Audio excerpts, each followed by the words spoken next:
Hi అండి. అందరికీ నమస్కారం. Welcome to my channel. ఈ వీడియోలో ఇప్పుడే అందిన వార్త విజృంభిస్తున్న కొత్త వైరస్ కేంద్రం కీలక ప్రకటన. పూర్తి వివరాలైతే వీడియోలో తెలుసుకుందాం. వీడియోని ఎక్కడైనా స్కిప్ చేయకుండా ఎండ్ వరకు చూడండి. అప్పుడే ఇన్ఫర్మేషన్ అర్థమవుతుంది. అలాగే వీడియో చూస్తున్నవారు వీడియోకి ఒక లైక్ చేయండి. కొత్తగా మన ఛానల్ చూస్తున్నవారు సబ్స్క్రైబ్ చేసుకోండి. సో, ఇక మనం ఆలస్యం చేయకుండా వీడియోలోకైతే వెళ్ళిపోదాము.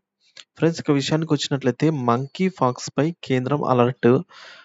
ప్రపంచ ఆరోగ్య సంస్థ ఎమర్జెన్సీ హెచ్చరికలు జారీ చేసిన నేపథ్యంలో మంకీ పాక్స్ వ్యాప్తిపై భారత ప్రభుత్వం కూడా అప్రమత్తమైంది.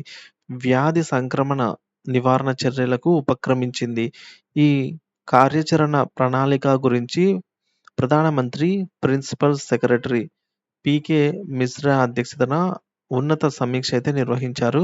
ఇప్పటివరకు దేశంలో మంకీ పాక్స్ కేసు నమోదు కాలేదు అని, భారీ స్థాయిలో వ్యాప్తి చెందే అవకాశాలు చాలా తక్కువే ఉన్నట్టుగా అంచనా వేసినట్టు ప్రభుత్వ వర్గాలు ఈ సమావేశాన్నయితే వెల్లడించాయి. దీనిపై ప్రధాని మోదీ కూడా ఎప్పటికప్పుడు పర్యవేక్షిస్తున్నాననైతే తెలిపాయి.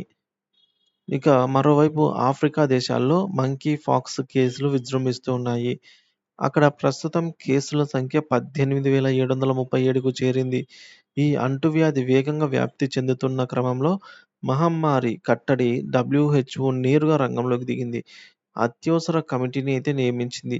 వ్యాధి వ్యాప్తి కట్టడికి, నివారణకు తగు సిఫార్సులు చేయాలనైతే ఈ మేరకు నిర్ నిర్దేశించిందనమాట. సో, ఈ మంకీ పాక్స్ అనేది ఒక మనిషిలో వచ్చేసి ఇక్కడ పుండ్లులాగా అయితే ఇక్కడ ఫేస్ మీద గాని, చేతుల మీద గాని విధంగా అయితే వస్తుందనమాట. చిన్న చిన్న గుండులాగా రౌండ్‌గా ఇట్లా పుండ్లు పుండ్లు అయితే వస్తుందనమాట. సో, దీన్నే మంకీ పాక్స్ అని అయితే అంటాము. సో, ఇది ఈ ఆఫ్రికా కంట్రీస్ ఆఫ్రికా దేశాల్లో అయితే 18,773 737కైతే కేసుల సంఖ్య చేరుకుందనమాట. సో, కాబట్టి మన ప్రభుత్వం గూడా దేశవ్యాప్తంగా అలర్ట్ అయితే చేసింది. సో, ప్రతి ఒక్కరు గూడా అప్రమత్తంగా ఉండాల్సిన అవసరం ఎంతైనా ఉందండి. సో, ఈ విధంగా కేసులైతే విజృంభిస్తూ ఉన్నాయి. సో, మొన్నటికి మొన్న మనం జూసుకున్నట్టయితే మొన్నటికి మొన్న భారీ స్థాయిలో అయితే వైరస్‌లు ఈ విధంగా విజృంభిస్తూ ఉన్నాయి. సో, ఇది ఫ్రెండ్స్.